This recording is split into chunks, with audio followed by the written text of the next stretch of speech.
Hi, I'm Steph, and today I'm going to talk about outdoor inflatable gear. Now, there's a ton of inflatable gear these days, from stand-up paddleboards to sofas to tents and everything in between.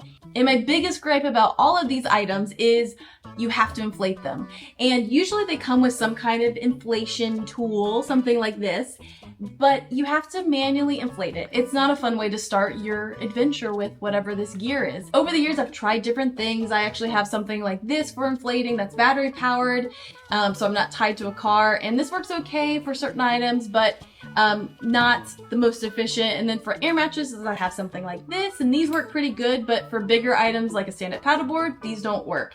So what I've used most frequently is this. This is a plug-in inflator that will inflate bigger items like a stand-up paddleboard, and this is what I've been using, and this was worked really well. I've had it for a couple years. It is loud and you have to be attached to a car, so there is some limitations with it, but it has worked. But sometimes one of the cars I brought, the actual plug in the car didn't work, and so I couldn't inflate my stand-up paddleboard, which was super frustrating. So I've been looking for a solution to inflate all the items that I have now that would work, that the one item would work for everything. So I found this, and this is a battery powered pump. So I've been looking for something this size that's, you can see it takes up way less space than this.